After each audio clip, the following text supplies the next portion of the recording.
En art, il faut quitter le plaisir rétinien pour la seule pensée, le pur concept. Ouais, d'accord.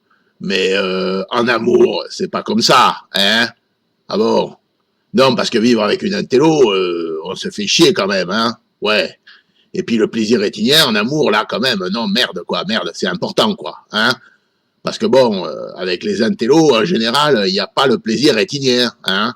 Et puis c'est blablabla, blablabla, et encore blablabla. Bon, ça va 5 minutes, quoi. Et après, on se fait chier, hein? Bon. Ben, moi, j'ai fait de la barbouille. C'est quand j'ai vu Picasso, un compatriote. J'ai tout de suite compris que c'était un génie.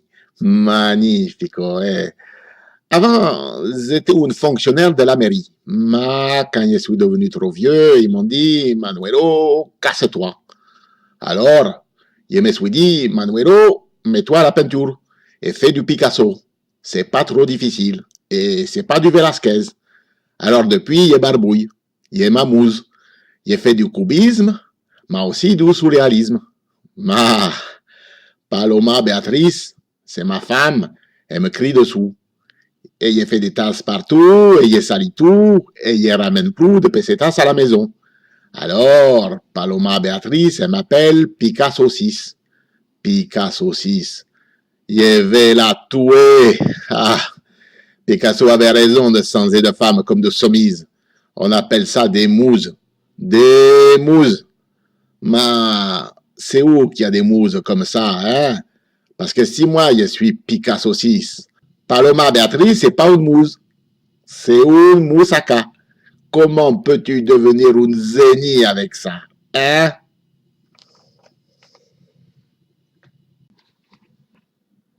Bon, la peinture, c'est fini, oui, d'accord. Mais bon, quand même, la vidéo, ça fait chier tout le monde. Déjà qu'on regarde pas la télé, alors bon. Et puis la performance, c'est toujours de la branlette nombrilistique, hein. Regardez-moi, je suis là, hein. Regardez tous, ouais, bon, ouais, ouais, d'accord. Mais ça va 5 minutes, ça aussi, hein, bon. Et puis les installations, oui, d'accord. Mais j'ai quand même le même bordel à la maison, hein. Donc pourquoi on va aux expos? Pourquoi faire? Pour voir des choses qu'on a déjà vues 1000 fois, hein, dans la répétition. Alors on fait quoi? Hein, parce qu'après, là, il n'y a plus rien après. Hein, hein, d'ailleurs, ça porte bien son nom, l'art contemporain. Il n'y a plus rien après. C'est aujourd'hui. Hein, et après, bon, ben voilà.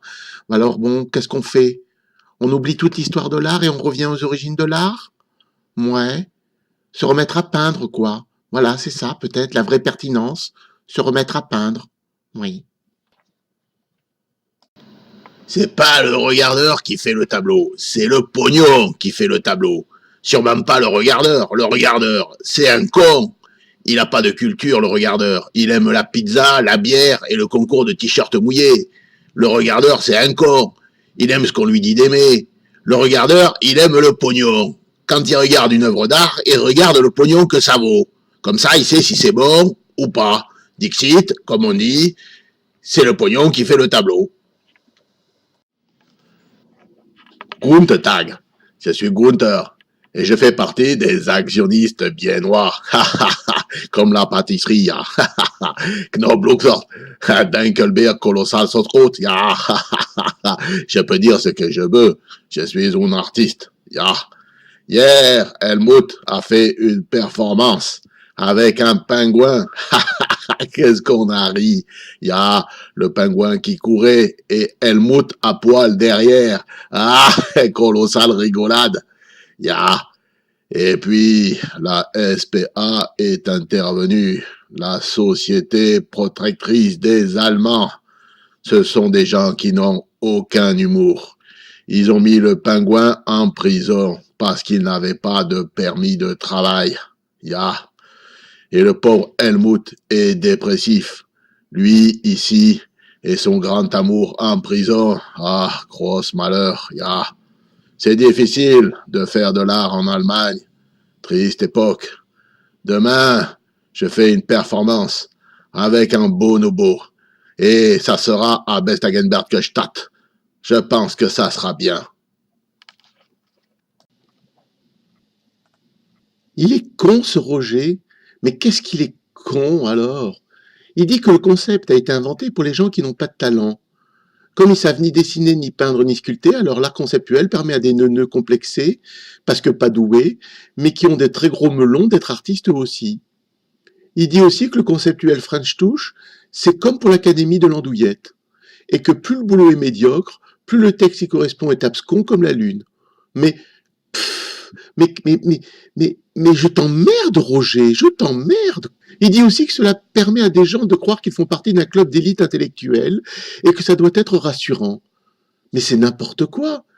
En plus, il dit que l'art a toujours été conceptuel et que Caravage ou Velázquez faisaient du concept bien avant la mode. Ben voyons, les ready-made de Marcel Duchamp, c'est le début du XXe siècle. Alors Caravage et Velázquez auraient fait un voyage dans le temps pour comprendre un mouvement du XXe siècle. Oh, mais qu'est-ce qu'il est con ce Roger alors? Ah, et puis en plus il fait des peintures du genre de Velázquez et des sculptures genre Michel-Ange. C'est ringard, on a déjà vu ça, mais 100 fois. Il dit aussi qu'on ne peut inventer que ce qui a été oublié. Mais ça veut rien dire. Et en plus, il paraît qu'il lit beaucoup. J'y crois pas, mais c'est pas possible. Il doit rien comprendre à ce qu'il lit. Déjà qu'il comprend pas ce qu'il dit. Parce que s'il lisait vraiment, il saurait que les progrès en art ne sont sûrement pas d'ordre formel. Alors il cite un certain Denisot, et la limite du concept, oui, bon, je l'ai pas lu.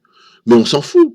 Car quand les attitudes deviennent formes et que les phénomènes langagiers deviennent zones de sensibilité picturale ou linéaire et immatérielle, du coup, l'art, comme idée, en tant qu'idée, devient œuvre d'art. On ne peut que se taire et applaudir. Mais qu'est-ce qu'il est con, ce Roger. Et en plus, mais il vend. Il arrête pas de vendre, c'est pas croyable. Comme des petits pains, ces tableaux, ces sculptures de merde, là. Ben, il les vend partout. Ah non, vraiment, dans l'art, il n'y a pas de justice.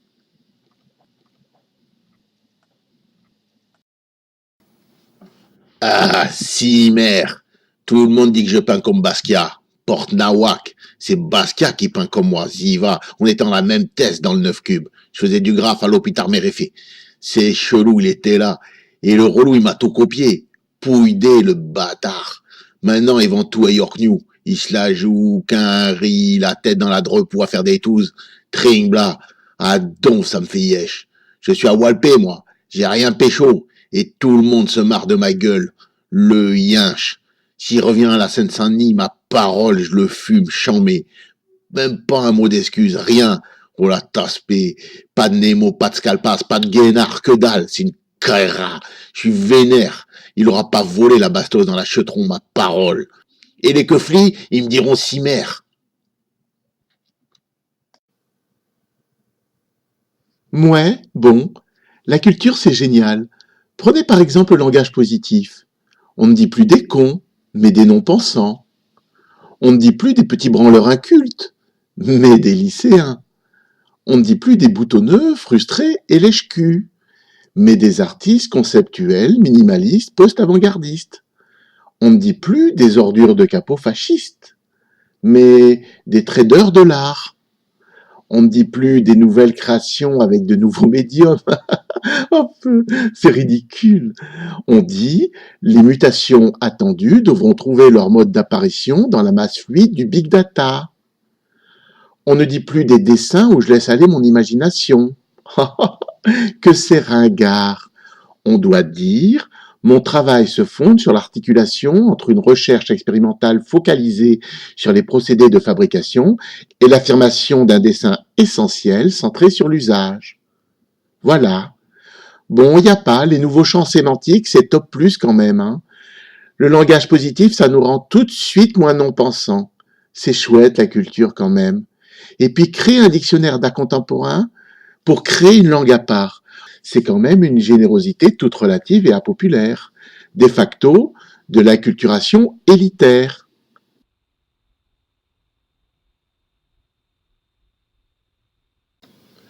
Espèce de connard. La peinture, c'est fini. C'est Duchamp qui l'a dit. Et Duduche. Il a exposé des chiottes. Putain, des chiottes. Quand il cause le Duduche, c'est pas un point de vue. Attention, c'est parole d'évangile. Saint Duduche. Il a même craché sur le marché le milieu de l'art. Bon, là, Duduche, il a déconné sec, hein. Bon. Mais personne n'a rien dit. Et il vend toujours. Il y a du pognon derrière, hein. Attention, hein. Alors, Saint-Duduche, canonisé qu'il est. Canonisé, ouais. Et toi, là, quittez, toi, espèce d'immonde cancre-là. T'es pas canonisable, toi, hein. Quittez pour contredire Duduche, hein. Allez, va. Ferme-la, va. Allez, va-t'en, casse-toi. D'ailleurs, comme disait Duduche, c'est toujours les autres qui meurent. L'art contemporain n'est pas flatteur. Il ne récompense pas l'inculture et l'absence de référence. Maîtriser la dialectique par manque de profondeur, allons. Ce n'est pas une gageure, mais une connivence entre les actants du monde de l'art contemporain, des commissaires d'exposition jusqu'aux technocrates ministériels, ainsi qu'à tous les courtisans et autres sycophantes. Quoi de plus hermétique pour le profane que de manger la banane d'Andy? Être d'hier rend improbable, voire impossible, la compréhension d'un aujourd'hui. En effet, si j'ose dire, la parenté avec des stratégies de reformulation de la vulgarisation est incontestable. Mais pour qui? Un prêt-à-penser sur le sens de son œuvre deviendrait de facto caduc, obsolète. Aurais-je tort d'avoir raison? Moi, l'artiste contemporain que je préfère, c'est Van Gogh. Je l'ai vu sur un calendrier. Eh ben, j'ai jeté le calendrier de Clara Morgan pour mettre celui de Van Gogh. C'est dire. Et puis après, je l'ai vu au cinéma. Il joue dans un film qui s'appelle aussi Van Gogh, avec son copain coquin. Il peint et il est acteur. Il sait tout faire. Et vous avez vu le prix de ses peintures? C'est des millions. Il est même au musée, il paraît. Moi, j'ai pas été au musée, mais on m'a raconté. Alors, je fais de la peinture, moi aussi. Rocher, mon copain, m'a dit qu'on dirait du Van Gogh. Il dit ça, mais il y connaît rien, Rocher. Moi, Van Gogh, j'aimerais bien le rencontrer une fois, pour qu'il me dise ce qu'il pense de ma peinture, et si ça vaut des millions.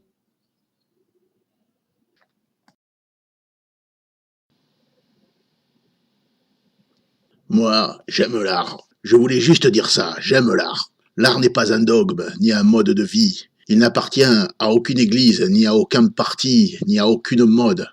L'art n'est pas un rêve de gloire, ni une cour royale, ni un élément décoratif, ni une spéculation financière. L'art ne vaut rien et n'a pas de prix. L'art a le pouvoir de faire de cette vie une merveilleuse aventure pour chacun de nous.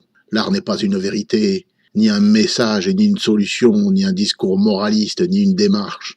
L'art n'est pas une guerre d'ego. L'art ne se plie devant personne, mais en oublie tout le monde. L'art est un point de vue libre et singulier sur le monde. Et moi, j'aime l'art.